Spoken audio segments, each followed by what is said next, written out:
It was a dark, rainy night when Alex started his shift at the McDonald's on Elm Street.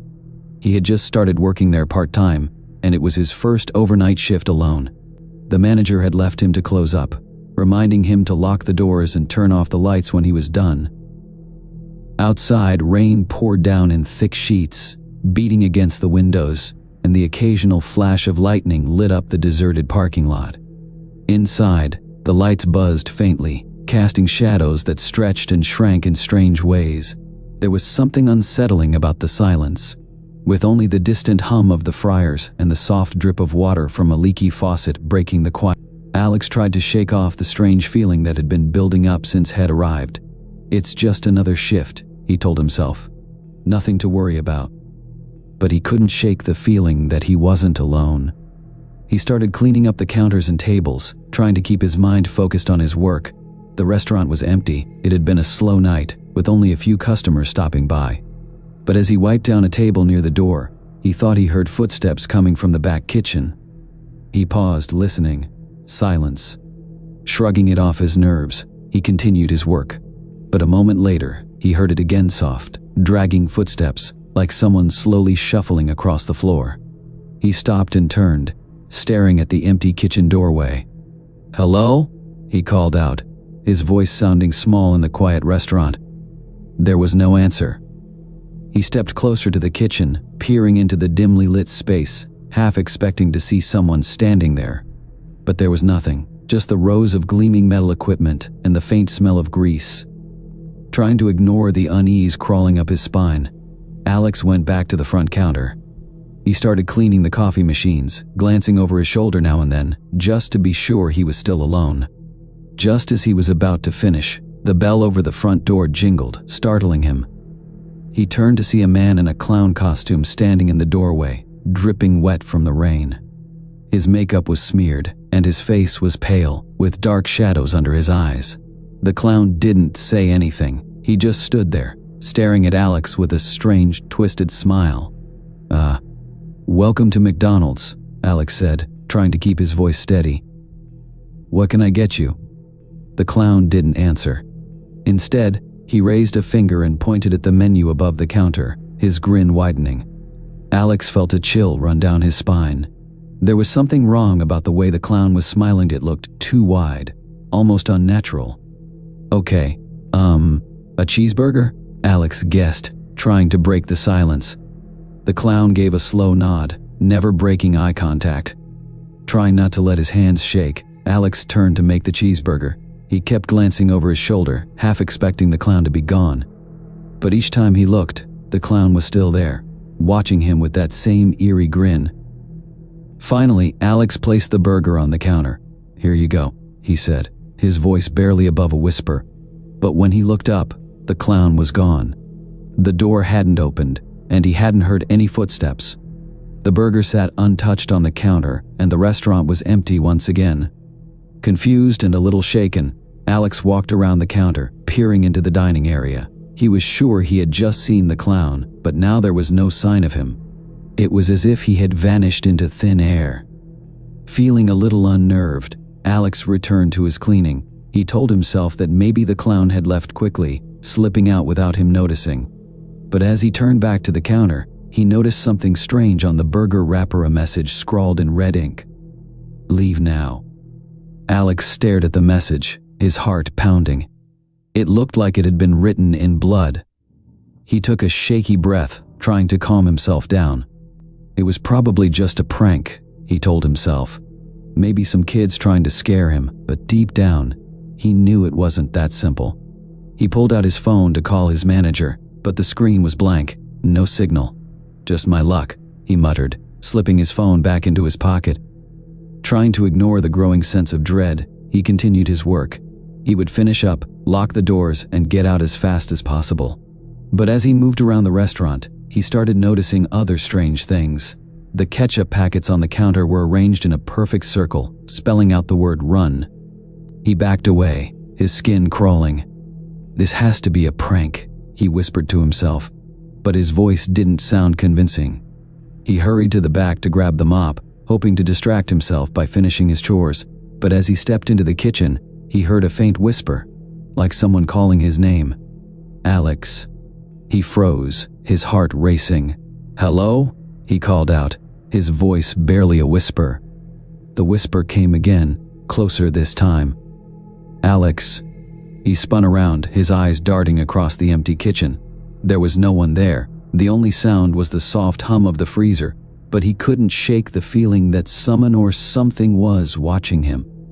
He grabbed the mop, trying to ignore the fear clawing at him, and started cleaning the floor. But as he worked, he kept hearing strange noises, the soft scrape of metal against metal, the creak of footsteps just behind him, the faint sound of whispering that seemed to come from everywhere and nowhere at once. Finally, he couldn't take it anymore. He dropped the mop and hurried back to the front of the restaurant, determined to lock the doors and leave. But as he reached for the door, the lights flickered and went out, plunging the entire place into darkness. Panic surged through him. He fumbled for his phone, using its dim light to see, but the weak glow only made the shadows seem deeper, more menacing. He could barely see a few feet in front of him, and every corner of the restaurant seemed to be hiding something, lurking just out of sight.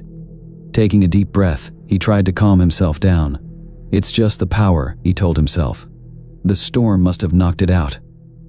But as he took a step forward, he heard something behind him, a soft, low laugh, deep and raspy, echoing through the darkened restaurant.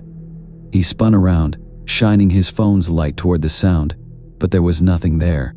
And then, out of the corner of his eye, he saw a movement of figures standing in the shadows near the back kitchen, watching him.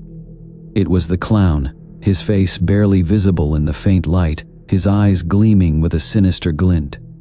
Alex backed away, his heart pounding. "Stay away!" he shouted, his voice trembling. The clown took a step forward, his grin widening. In his hand he held a large rusty knife, the blade glinting faintly in the darkness.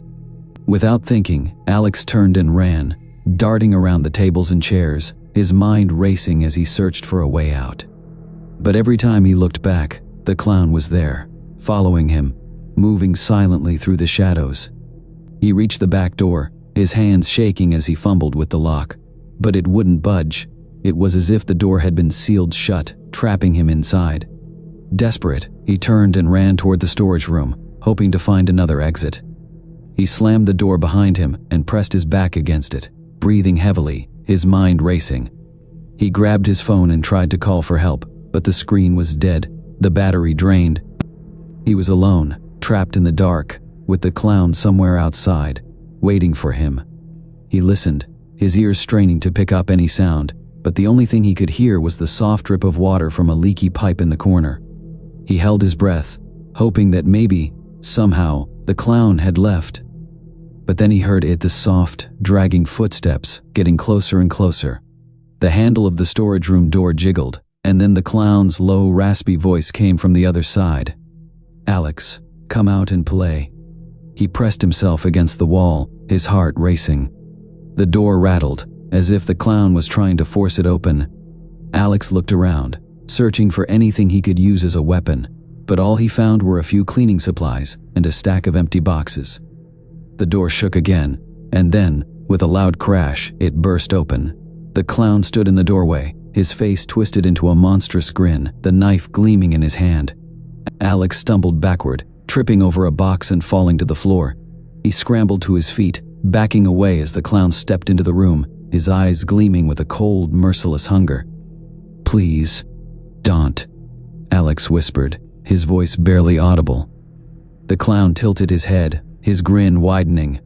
He raised the knife, taking a slow, deliberate step toward him.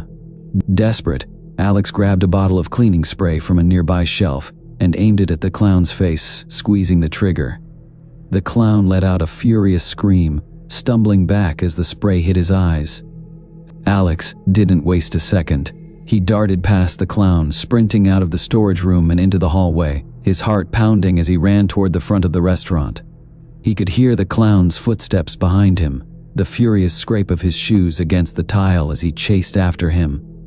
He reached the front door, slamming into it with all his weight, but it wouldn't open. The door was locked, and no matter how hard he pulled, it wouldn't budge. He turned, breathing heavily, his eyes wide with terror. The clown was standing at the other end of the hallway, his face twisted into a mask of rage, the knife clutched tightly in his hand. "Alex, you can't hide," the clown whispered, his voice a chilling hiss. With nowhere else to go, Alex ran toward the bathroom, slamming the door shut behind him. He locked it and backed away, his eyes fixed on the door, waiting for the clown to break through. For a moment, there was silence, and then slowly, he heard the clown's footsteps approaching, stopping right outside the bathroom door. He could hear the faint sound of breathing, slow and steady, as if the clown was waiting, listening. Alex held his breath, pressing himself against the wall, his mind racing. He couldn't stay in here forever. Sooner or later, the clown would find a way in. And then, as if reading his thoughts, the clown spoke. "Alex, you can't run forever." The door rattled, and Alex flinched, his heart pounding in his chest. The clown's voice was low, almost a whisper, but it was filled with a cold, dark rage that sent chills down his spine. "Come out, Alex. Let's have some fun." He closed his eyes, trying to block out the sound, but it was no use. The clown was right outside, waiting for him, and there was no way out. As he stood there, his mind racing, he realized that he was trapped. The clown had him cornered, and there was no escape. With a sinking feeling, he knew that he would never leave this place. The McDonald's on Elm Street would be his tomb, and the clown would be his final visitor. And as the door finally burst open, the last thing he saw was the clown's twisted, grinning face and the gleaming knife, raised high, ready to strike. Mark's first solo night shift at McDonald's was supposed to be easy. He had taken the job to make some extra cash while finishing his senior year of high school. The night shift rarely saw more than a few customers, and Mark was mostly responsible for cleaning up and preparing the restaurant for the morning shift. But tonight, something felt different. It was a cold, rainy night, and the wind howled outside, rattling the windows. Mark glanced at the clock. It was 11:45 p.m. His manager, Linda, was just gathering her things to leave. "Everything okay, Mark?" she asked, pulling on her raincoat. "If you need anything, just call me, all right?" Mark nodded, trying to hide his nervousness. "Yeah, I'm good. See you tomorrow." "All right. Have a good night," she said, flashing him a reassuring smile before heading out the door. Once she was gone, the place felt oddly quiet. The steady hum of the soda machines and the faint buzz of the fluorescent lights were the only sounds. Mark looked around at the empty tables and chairs, the smell of fried food lingering in the air. He tried to shrug off the unease and got to work, wiping down the counters and mopping the floors. As he worked, he couldn't shake the feeling that he wasn't alone. It was a strange sensation, like someone was watching him. He laughed nervously, trying to push the thought away. "Get it together, Mark," he muttered to himself. He was halfway through mopping when he heard a noisy, faint creak coming from the back storage room. He froze, listening. For a moment, there was only silence. Then the creak came again, louder this time, as if someone was shifting their weight on the floorboards. "Hello?" he called out, his voice echoing in the empty restaurant. No response. Mark tried to laugh it off, convincing himself it was just the wind or the building settling. But the uneasy feeling only grew stronger. He glanced at the clock. It was almost midnight. Deciding he was just being paranoid, Mark went to the kitchen to check the fryer, but as he turned to head back, he noticed something strange. A Happy Meal box was sitting on the counter. He frowned. There hadn't been a Happy Meal box there when Head started cleaning. He hadn't even prepared one tonight.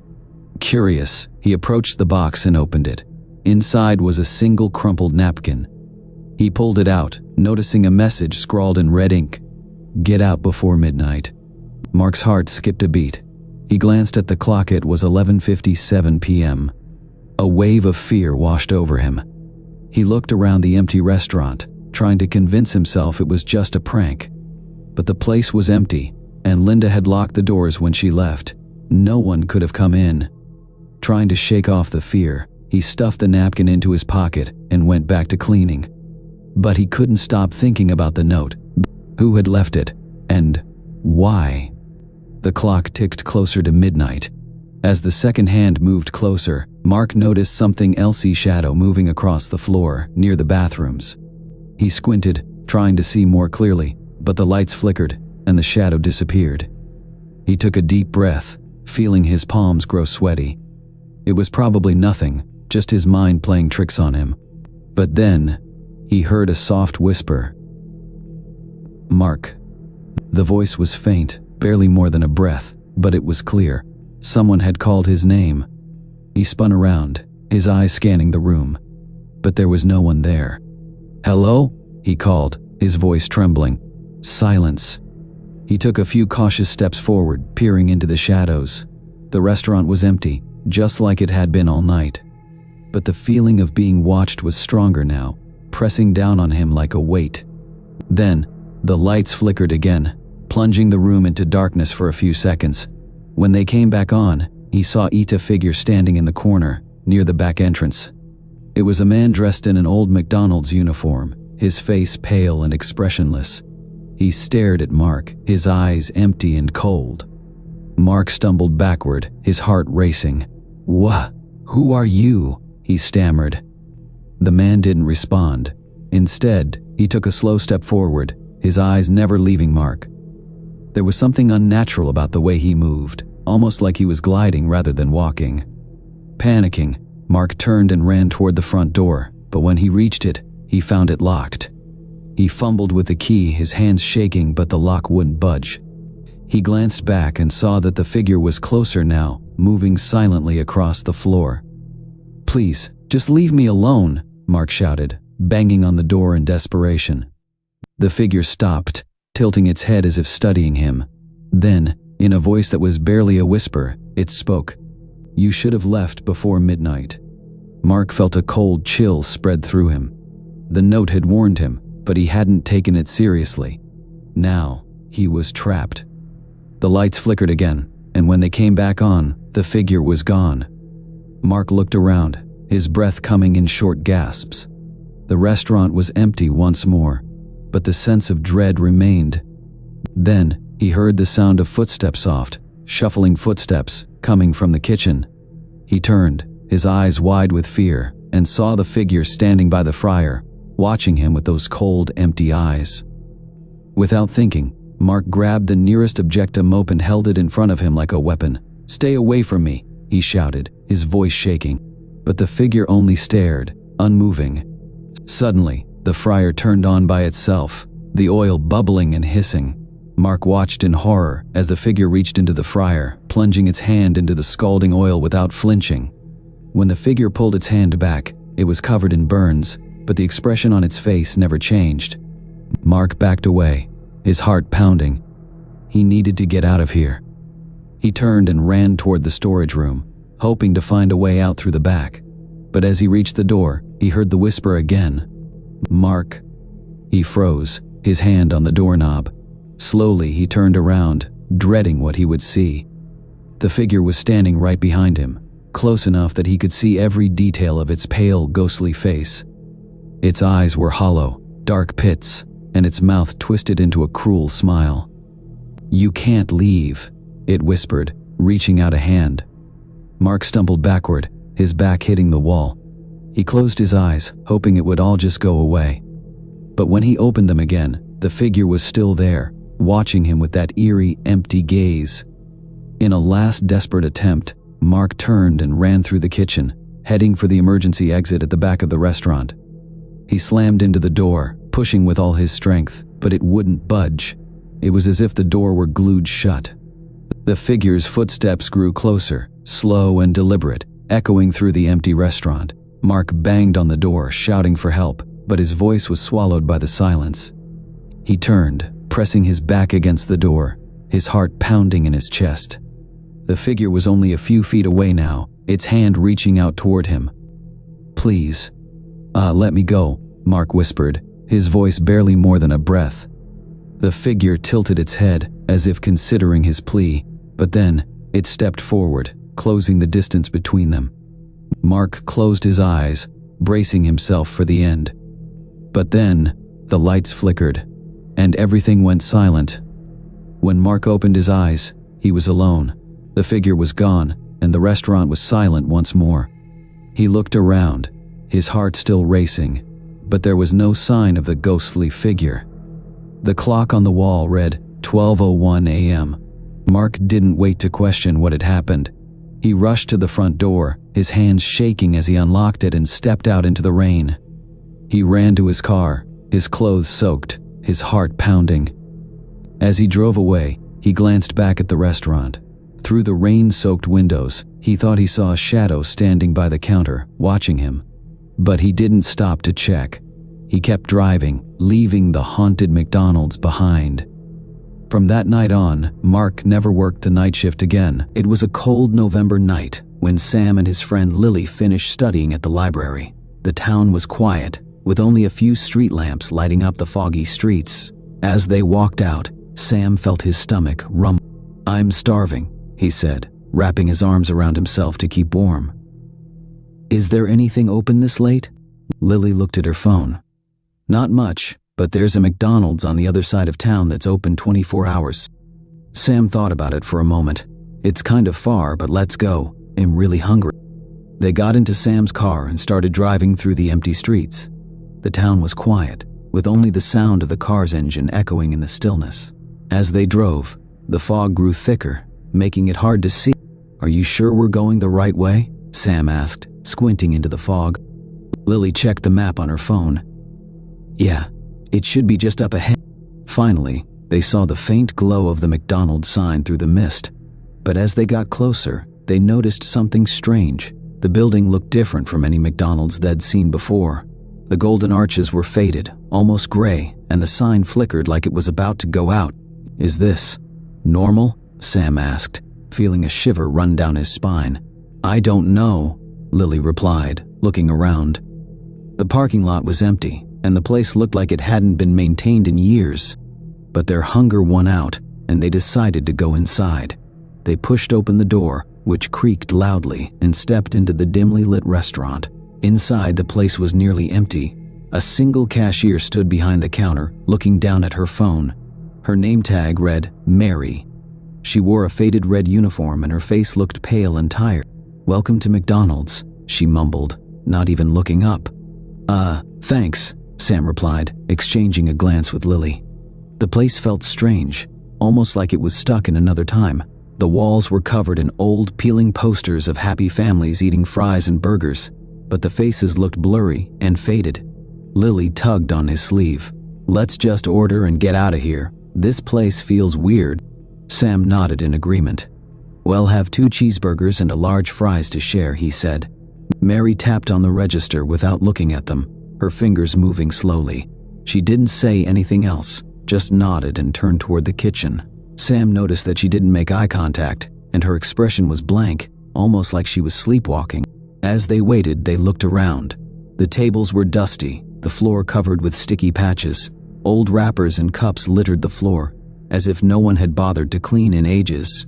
The lights flickered, casting strange shadows on the walls. "This place is so weird," Lily whispered. "It's like it's frozen in time or something." Finally, Mary returned with their food, setting it down on the counter without a word. The burger wrappers were greasy and warm to the touch, but the smell was off. Sam unwrapped his burger, but as soon as he lifted the bun, he froze. The meat was gray and dry, and the bun was stale.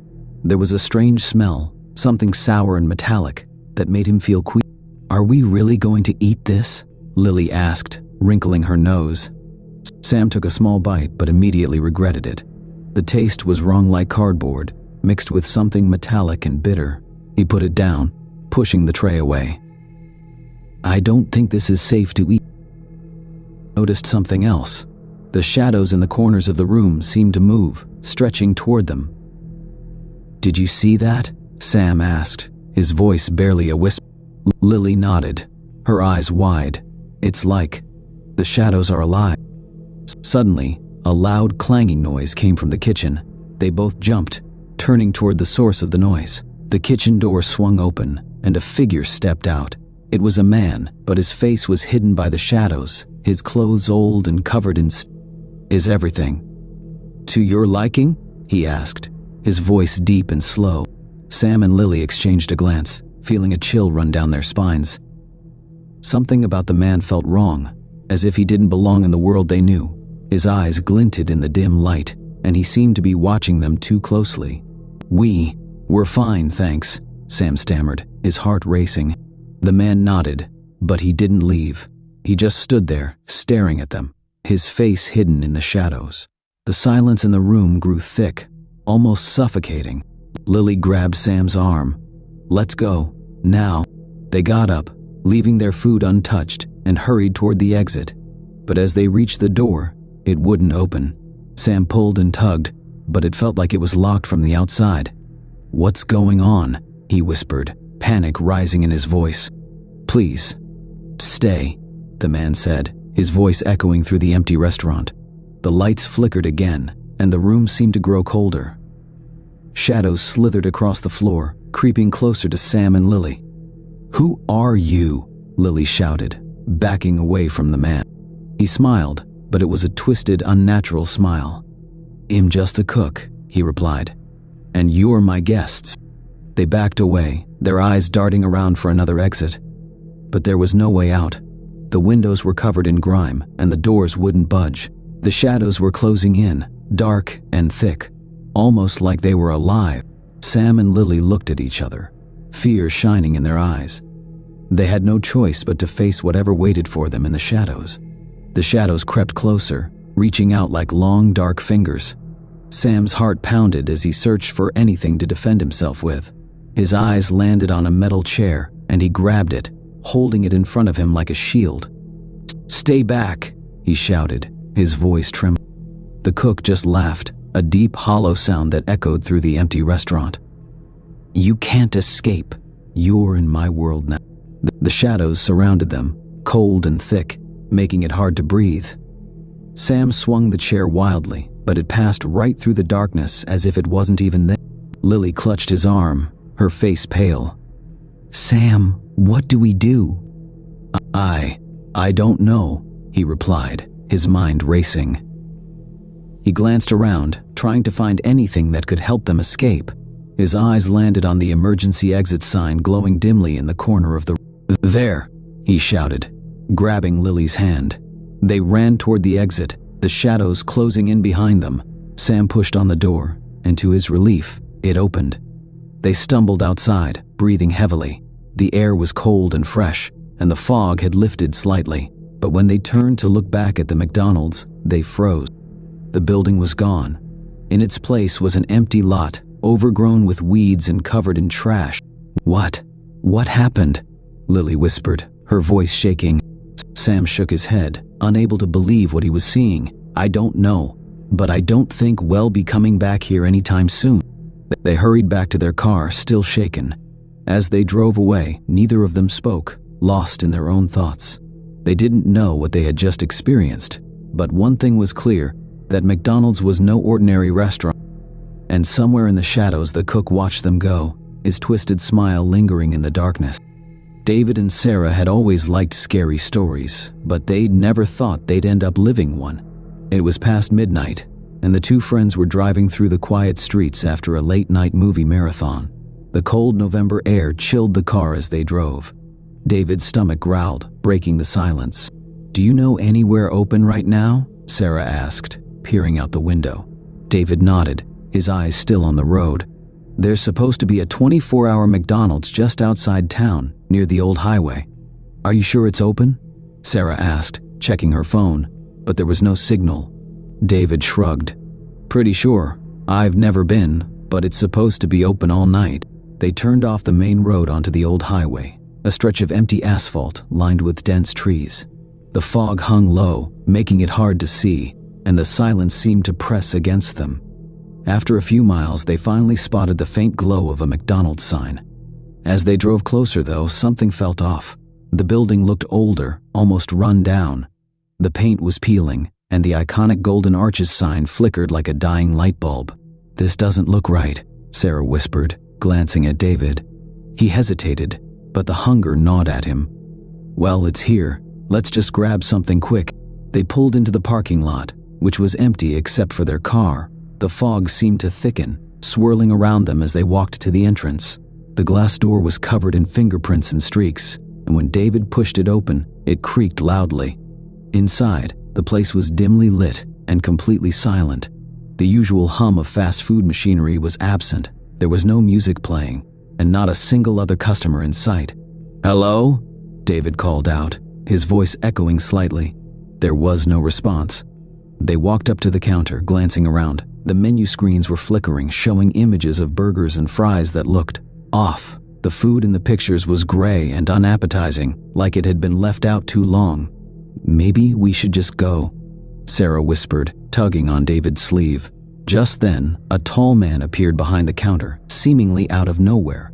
He wore a red and yellow uniform, but it looked old and dirty, as if it hadn't been washed in years. His name tag read, Greg. "Welcome to McDonald's," Greg said in a flat voice, his face expressionless. "What would you like to order?" David hesitated, feeling uneasy under the man's gaze. 2 cheeseburgers and fries, please." Greg didn't respond. He turned slowly and disappeared into the kitchen. David and Sarah exchanged nervous glances. "Why does it feel so empty?" Sarah whispered, looking around. The tables and chairs looked like they hadn't been cleaned in ages, with crumbs and stains covering every surface. The floor was sticky, and a strange smell lingered in the air, a mix of old grease and something sour. Finally, Greg returned with a tray holding their food. The burgers were wrapped in plain, unmarked paper, and the fries were dark and overcooked. David unwrapped his burger, but as soon as he lifted it to his mouth, he noticed something strange. The patty was a grayish color with a dry, cracked texture. The bun was hard, and the lettuce was wilted and brown. It looked like it had been left out for days. "Are we really going to eat this?" Sarah asked, wrinkling her nose. David took a small bite, but immediately regretted it. The taste was terrible, bland and metallic, like chewing on rubber.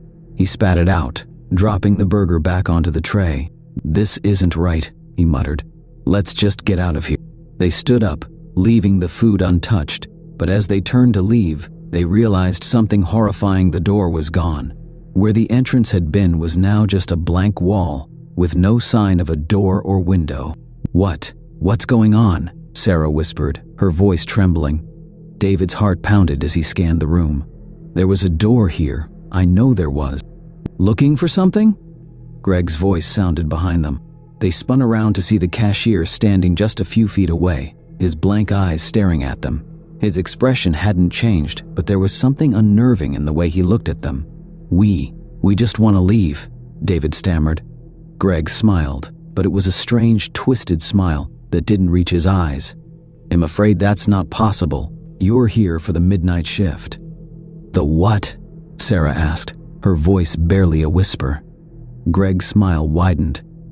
"The midnight shift. Once you're in, you're here until sunrise, or until you're replaced." David felt a chill run down his spine. "Replaced? What do you mean?" Greg didn't answer. Instead, he turned and walked back into the kitchen, disappearing into the shadows. The lights flickered, casting strange, elongated shadows across the floor.